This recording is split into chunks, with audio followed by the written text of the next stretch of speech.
Women who kill often share many of the same murderous qualities. Poison, which is a slow and agonizing death, is often their choice of weapon, and money is generally the motivation. In the mid-1980s, the two women, like so many of the women on our list, were employed as nurses in a nursing home. In a deviation from the stereotypical norm, the two women murdered the elderly for sexual pleasure. Within a matter of months, they killed 5 patients at Alpine Manor in Grand Rapids, Michigan. Although they bragged about the murders to their co-workers, no one believed them. Wood's ex-husband went to the police with the story in 1988, and the two women were apprehended. In 1989, Wood reached a plea bargain for a reduced sentence, while Graham was found guilty of 5 murders and sentenced to 5 life sentences. Wood was sentenced to 20 to 40 years, and is incarcerated in the Federal Correctional Institution in Tallahassee, Florida. Wherever Betty Neumar went, death seemed to follow, especially if you were one of her 5 husbands.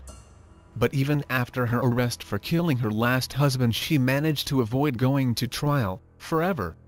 Or did she? In June 2008, when North Carolina authorities arrested Betty Neumar on charges of hiring someone to kill her husband Harold Gentry on July 14, 1986, they soon learned that the 76-year-old had a string of 5 former husbands, all of whom were dead. June 16, 2011. Betty Neumar will not be facing justice after all, at least not in this lifetime. Neumar died at age 79 after a brief illness in a hospital in Louisiana, her son-in-law told reporters. Helen Golay and Olga Rutterschmidt, both in their 70s, decided a good way to increase their income and retire in style was to murder down-and-out men by befriending them, offering them food and shelter, then murdering them for insurance money. The deadly duo finally got caught because of an alert detective. And June 2006, 2 elderly Los Angeles women, who became known as the Killer Grannies, were arrested and later indicted by a federal grand jury on 9 charges related murder for insurance fraud. The charges stemmed from accusations that they befriended homeless men, took out life insurance policies on them, and then killed them in auto crashes staged to look like hit-and-run accidents. Prosecutors said Helen Golay and Olga Rutterschmidt collected $2.3 million from life insurance benefits on men who had turned to them for help. July 15, 2008. 2 elderly women who were convicted of taking out insurance policies on homeless men and then killing them for the benefits have been sentenced to life in prison without possibility of parole. Helen Golay, 77, and Olga Rutterschmidt, 75, each received 2 life sentences each. Blanche Moore currently sits on death row in North Carolina for using arsenic to murder her boyfriend, Raymond Reed, in 1986. But he wasn't all who Moore is suspected of poisoning. It seems her father, mother-in-law, 2 husbands and a boyfriend also died similar deaths. Why did she do it? Prosecutors say for financial gain. Others believe she had deeper reasons. Moore was convicted for the murder of her boyfriend, Raymond Reed, and received the death penalty. Speculators say Moore killed the men in her life because of a deep-seated hate of her alcoholic father that forced her into prostitution to help pay the family bills.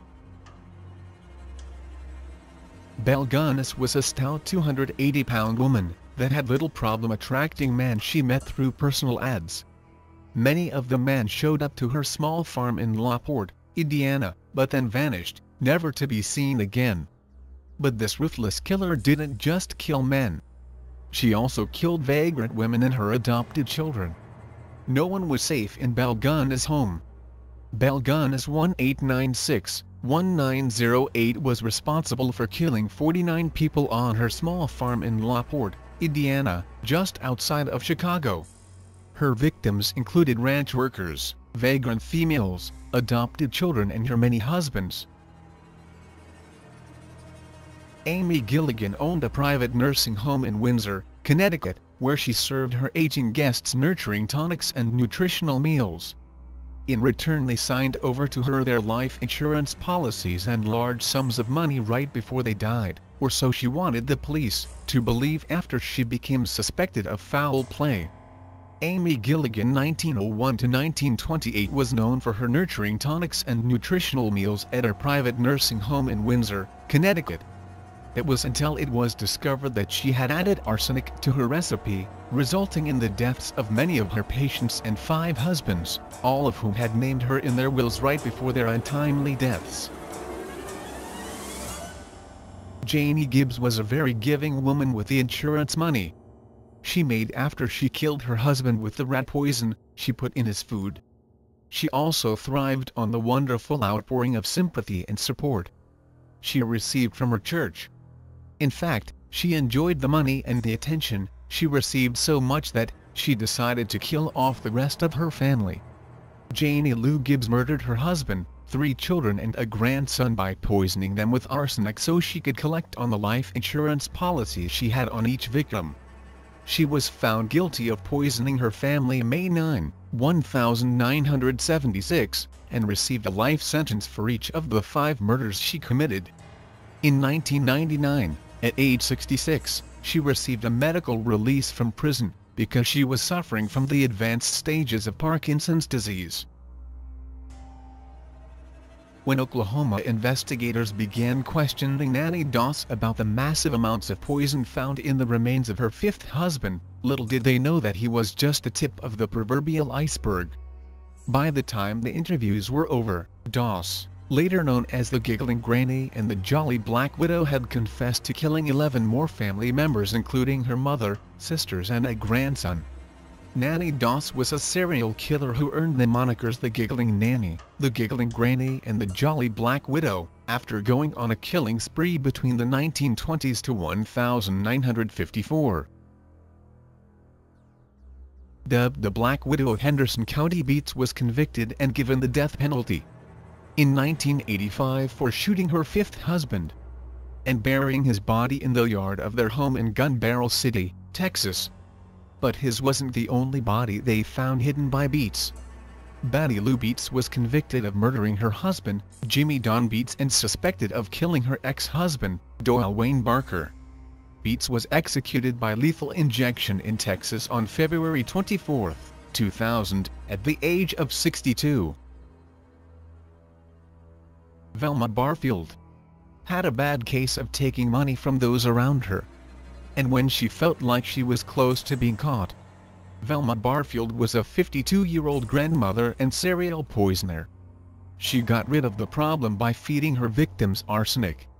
In court she claimed she was merely trying to keep them from finding out about her stealing, just long enough to find a new job. But the jury didn't buy it. She was also the first woman executed after the death penalty was reinstituted in 1976 in North Carolina and the first woman to die by lethal injection.